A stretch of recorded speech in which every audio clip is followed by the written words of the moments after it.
انسان کو خود معلوم ہوتا ہے میں کتنے پانی میں ہوں، کہاں کھڑا ہوں، چاہے وہ لوگوں کی زبانیں بند کر دے گا، دلیل سے، برہان سے، ایکسپلینیشن سے، ریشنلائزیشن سے۔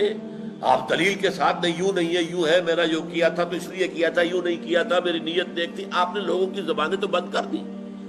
ایک تو یہ کہ اللہ کو دھوکہ نہیں دے سکتے، اللہ کو معلوم ہے کہ تم حقیقت میں کیا، اور تمہارا ضمیر بھی تمہیں بتا دیتا ہے تم جھوٹ بول رہے ہو، جس کا نام گلٹی کانشنس ہے۔ یہ کانشنس جس کی کہ اللہ تعالیٰ نے قرآن مجید میں قسم کھائی ہے، لا اقسم بیوم القیامہ ولا اقسم بالنفس اللوامہ۔ یہ جو اندر سے ملامت ہوتی ہے انسان کو، دیکھو تم غلط کر رہے ہو، تم ظلم کر رہے ہو، تمہیں نہیں کرنا چاہیے، لیکن انسان جو ہے وہ ڈٹائی کے ساتھ وہ اپنے ضمیر کی آواز کو دبا کر غلط کام کرتا ہے۔ اس اعتبار سے وہ جو عمل وہ اپنے آگے بھیج چکے ہیں، جو کرتوت ان کے جا کے جمع ہو چکے ہیں، جو اللہ تعالیٰ کی الکتاب ووضع الکتاب جیسے سورہ کہف میں کہا گیا، جب وہ اعمال نامہ کوئی جوائنٹ قسم کا کوئی کمپیوٹر ہوگا جس میں ہر انسان کے لیے وہ ایک بس بٹن دبانے کی دیر ہوگی کہ اس کی پکچر سامنے آ جائے گی، پوری زندگی کی تصویر دیکھ لو بھائی، خود دیکھ لو، ایک ایک لفظ جو بولا تھا وہ سامنے۔ آج تو ہمارے لیے یہ چیزیں ماننا بہت آسان ہو گیا۔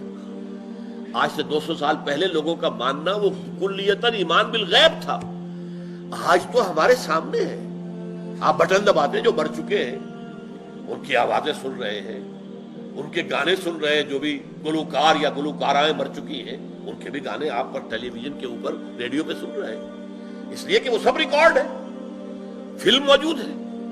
تو ہر انسان کی زندگی کی مکمل فلم، اور جو لفظ بھی ما یلفظ من قول الا لدیہ رقیب عتید، جو لفظ بھی زبان سے نکلا ہے وہ محفوظ ہے، ریکارڈڈ ہے۔ وہ لا کر میدان حشر میں رکھا جائے گا، وہ جوائنٹ کمپیوٹر، بڑا کمپیوٹر، سپر، اور سپر سے بھی سپر کمپیوٹر۔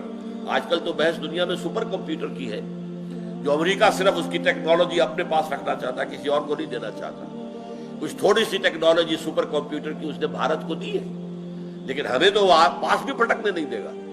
لیکن یہ ہے کہ اللہ کا وہ سپر سے سپر جو ہے، مہا سپر کمپیوٹر جب رکھا جائے گا تو دیکھ لو، اقرا کتابک کفی بنفسک اليوم علیک حسیبا، یہ تمہاری دیکھو کتاب ہے، تمہارا دیکھ لو، تمہاری پکچر ہے، دیکھ لو۔